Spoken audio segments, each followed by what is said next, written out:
Hi everyone, welcome back to channel. हम discuss कर रहे हैं CSIR नेट लाइफ साइंस का पेपर 2019 का पार्ट भी। हम क्वेश्चन नंबर 65 पे हैं एंड हमारा पार्ट भी आज जल्दी ही ख़त्म हो जाएगा, तो हम पार्ट सी भी डिस्कस करेंगे। एंड हम कुछ टॉपिक्स आए हैं, कुछ टॉपिक्स लोगों ने कमेंट किए हैं, तो वो टॉपिक्स भी कवर करेंगे एंड देन दूसरे क्वेश्चन पेपर्स भी कवर करेंगे।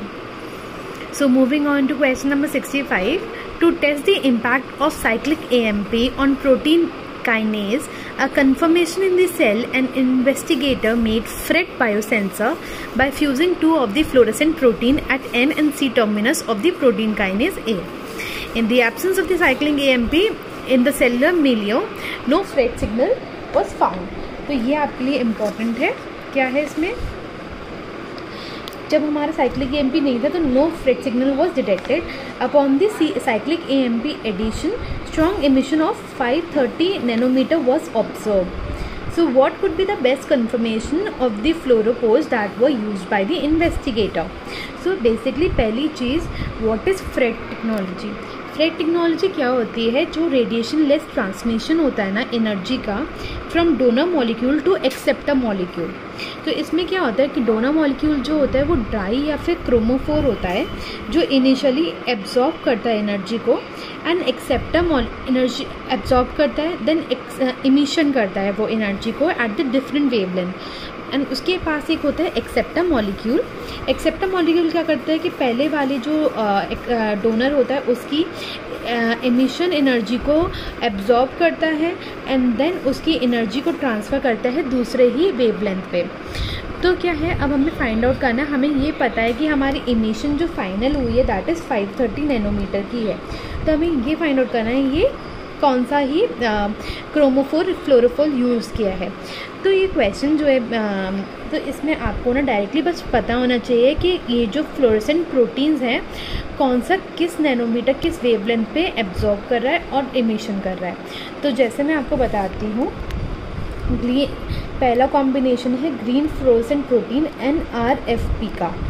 तो ग्रीन फ्लोरेसेंट प्रोटीन जो होता है वो हमारा एब्जॉर्ब करता है 395 नैनोमीटर पे एंड इमिशन करता है 510 नैनोमीटर पे, ठीक है। वेर एज RFP जो है उसके संग जो कंबाइन हुआ है वो 558 नैनोमीटर पे एब्जॉर्ब करता है एंड 583 नैनोमीटर पे हमारा इमिशन करता है। बट हमारी जो डिटेक्ट हुई थी वो क्या थी? 530 पे। तो पहला वाला ऑप्शन तो हमारा रॉन्ग हो गया। सेकंड कम्स सियान। सियान क्या होता है? सियान होता है हमारा 430 नैनोमीटर पे हमारा एब्जॉर्ब करता है एंड 480 नैनोमीटर पे हमारा निकालता है। सियान के संग कंबाइंड है yellow fluorescence protein. Yellow fluorescence protein 480 nanometre पे एब्जॉर्ब करता है, इमिशन करता है 530 नैनोमीटर पे। तो हमारा ये वाला ऑप्शन जो है वो किसी हद तक ठीक है। And third goes for yellow fluorescent protein and the red fluorescent protein. Yellow fluorescent protein जो होता है 480 नैनोमीटर पे हमारा एब्जॉर्ब करता है, 530 नैनोमीटर पे रिलीज़ करता है। Whereas red fluorescent protein जो होता है 558 पे लेता है एंड 583 नैनोमीटर पे रिलीज़ करता है, जो कि गलत हो जाएगा क्योंकि हमारा फाइनल डिटेक्शन जो हुआ था वो था 530 नैनोमीटर का। And last is red fluorescent protein जो कि 558 पे एब्जॉर्ब करके 583 पे रिलीज़ करता है एंड सियान जो था हमारा 430 लेके 480 नैनोमीटर पे रिलीज़ करता है, जो कि गलत हो गया। इसमें बेसिकली बस आपको ये पता होना चाहिए कि जो फ्लोरेसेंट प्रोटीन्स हैं वो कौन सी वेवलेंथ पे एब्जॉर्ब कर रहे हैं और कौन सी वेवलेंथ पे इमिशन कर रहे हैं, तो ये आप इजीली कर पाएंगे। Moving on to next question, question number 66. In bioremediation by microorganism detailed below, choose the incorrect option. So bioremediation we know, right? So bioremediation क्या होता है कि ये बायोटेक्नोलॉजी की ब्रांच है जो लिविंग ऑर्गेनिजम्स की यूज़ करती है, लाइक बैक्टीरिया हो गया, माइक्रो ऑर्गेनिजम्स हो गया, for the removal of contaminants, pollutants and toxin from the soil है, वाटर है, एनवायरनमेंट से। So bioremediation is basically used to clean the soils etc. and also it is latest में use हुआ है oil spills में and the contaminant ground water को use करने साफ़ करने के लिए जो बैक्टीरिया माइक्रो ऑर्गेनिजम्स यूज़ करते हैं वो basically this process is known as the bioremediation. तो इसमें से कौन सा इनकरेक्ट ऑप्शन है? The organic contaminants provide a source of carbon, right. जो ऑर्गेनिक कंटामिनेंट्स है वो सोर्स ऑफ कार्बन एक्ट करता है, माइक्रो ऑर्गेनिज्म एक्ट करता है ऑर्गेनिक कंटामिनेंट में एंड देन वो हमारा चेंज होता है from one form to another. Second is bacteria do not get net energy by degrading contaminants, which is actually wrong. इसमें लिखा है do not get energy. So basically जैसे मैंने बोला कि ऑर्गेनिक कंटामिनेंट्स पे माइक्रो ऑर्गेनिज्म एक्ट करते हैं and one form to other form में कन्वर्ट करते हैं, तो वो हाइड्रोलाइज करते हैं बॉन्ड को जो ऑर्गेनिक कंपाउंड्स में प्रेजेंट होता है, ब्रेक डाउन करते हैं एंड ब्रेक डाउन में हमेशा एनर्जी रिलीज होती है। So this statement is wrong. And then bacteria can produce oxidized or reduced species that can cause metals to precipitate. Yes, bacteria act on contaminant by aerobic and anaerobic respiration. That is correct। मतलब पूरा in presence of oxygen और in absence of oxygen दोनों में bacteria act करते हैं contaminants में। Moving on to next question 67. This is the question from biotechnology and it's a very interesting question. So question says a multimeric protein when run on SGS gel showed two bands at 20 kDa and 40 kDa. However, when the protein was run on the native gel, it shows a single band at 120 kDa. The native form of the protein would be homotrimer, heterotetramer or heterodimer or heterotrimer. See, हमारे पास दो मल्टीमेरिक proteins आए थे, basic दो bands आए थे 20 kDa and 40 kDa के, right. तो ये हमारा होमोट्राइमर तो हो ही नहीं सकता क्योंकि दो फॉर्म है, तो ये ऑप्शन सेकंड, थर्ड या फोर्थ में से आएगा। होमो होता है अगर 20 kDa होता है या फिर 40 सेम होता, तो फर्स्ट ऑप्शन तो हमारा रूल आउट हो गया। तो अब क्या है, हमारा इन टोटल आया था 120 kDa का, तो हमें बेसिकली रूल आउट करना है एक एक करके। तो सेकंड ऑप्शन से हेट्रोटेट्रामर। हेट्रोटेट्रामर क्या होता है? या तो 20 40 दिस शोज 120 kDa जो कि हमारा परफेक्ट है। This option is correct. Third क्या है? Heterodimer, right. तो हेट्रोडाइमर क्या हो गया? दो form 20 and 40 is equals to 60 kDa। ये हो गया हमारा 60 kDa, ये हो गया हमारा 120 kDa, ठीक है। ये हमारा ऑप्शन गलत हो गया, थर्ड वाला। फोर्थ ऑप्शन से हेट्रोट्राइमर मतलब हो गया या तो 20 20 40 है और क्या हो गया इसका 40 60 70 80 kDa हो गया, या हमारा 20 40 40 है, तो दैट इज़ 40 40 80 100 kDa। तो इन दोनों का भी ना 120 कुछ नहीं आया इनका भी, तो ये ऑप्शन भी हमारा गलत हो गया। सेकेंड ऑप्शन हेट्रोटेट्रामर जो है वो हमारा परफेक्ट है, 20 20 and 40 40 it's equal to 120 kDa। Hi everyone, welcome back to the channel. ये हमारा लास्ट वीडियो है पार्ट बी का। हमारे बाकी पार्ट बी के जितने भी वीडियोज़ हैं ज़रूर देखें, उसमें अच्छे से एक्सप्लेनेशन दिया हुआ है हर क्वेश्चन का, एंड जो भी डाउट है आपको तो ज़रूर कमेंट कीजिएगा। अब हम नेक्स्ट में पार्ट सी कंप्लीट करेंगे एंड कुछ टॉपिक्स हैं जो कमेंट में आए हैं वो मैं उनका भी ट्यूटोरियल बनाऊंगी, एंड जो भी अगर आपको कोई डाउट है एंड ऑल्सो या part B and part C के इम्पॉर्टेंट टॉपिक्स का भी मैं एक वीडियो बनाने वाली हूँ, वो ज़रूर देखिएगा। So moving on to question number 68।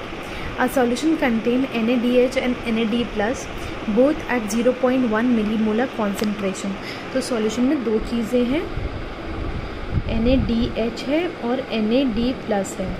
इसमें मोलर कॉन्सेंट्रेशन दे रखी है हमारी, तो दैट इज़ मिली मोलर में, तो उसको कन्वर्ट कर लीजिए मोलर में। 0.1 × 10⁻³ molar, 0.1 × 10⁻³ molar. If the NaDH has molar extension coefficient दे रखा है हमारे दोनों का, ई हो गया molar extension coefficient that is 6,220। इसका दे रखा है NaDH का दे रखा है नेग्लिजिबल, तो E = 0 कर दो इसका, ठीक है। तो optical density measured in the, हमारे को पाथ लेंथ दे रखा है दैट इज़ इन मिलीमीटर, उसको सेंटीमीटर में कन्वर्ट कर लीजिए। 5 मिलीमीटर है तो 0.5 सेंटीमीटर हो गया, मिलीमीटर है तो 0.5 सेंटीमीटर हो गया। अब हमें निकालना है ऑप्टिकल डेंसिटी निकालें, तो optical density is actually equals to ECL of NaDH plus ECL of NaD plus. अब हमारा ECL इसका क्या हो गया, हमारा ECL जो है E in case of NaD plus, E in case of NaD plus negligible है तो वो ज़ीरो हो जाएगा मल्टीप्लाई करने के बाद। Where in the case of the NaDH 0.1 into 10⁻³ 6220 multiply by 0.5, it comes out to be 0.31।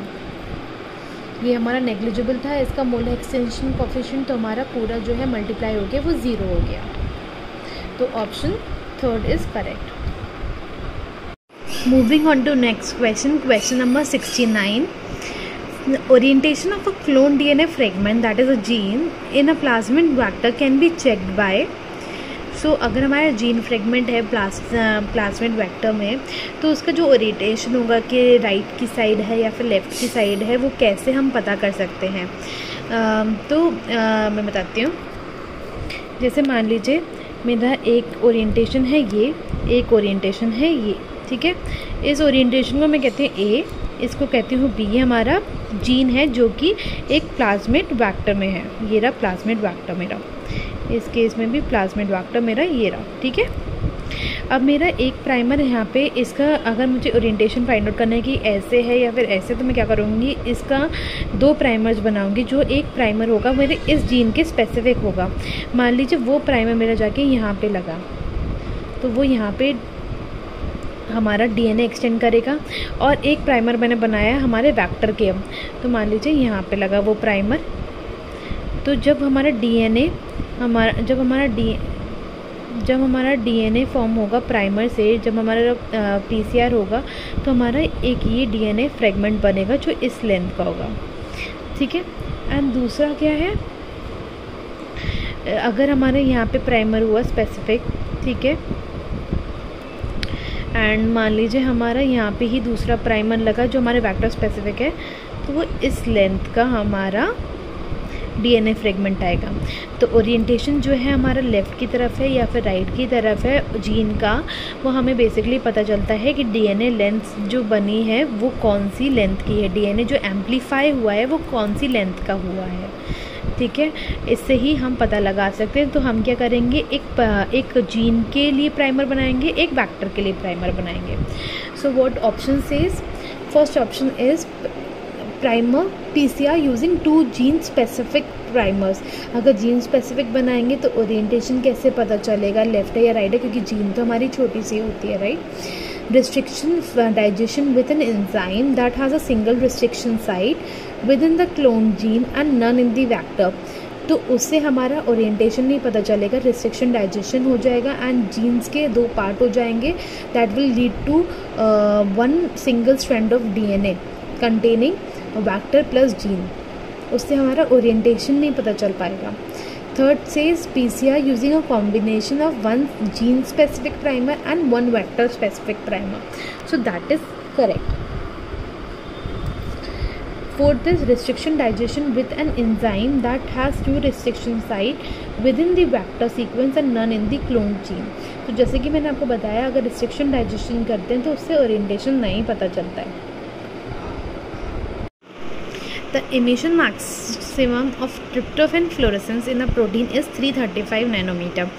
This suggests that tryptophan actually क्या है, ये बहुत ही डायरेक्ट क्वेश्चन है। तो ये हमें पता है कि ट्रिप्टोफन जो होता है अगर नॉन पोलर एनवायरनमेंट में होता है तो वो इमिशन करता है, वो फ्लोरेसेंस करता है and that is to be 335 nanometre का।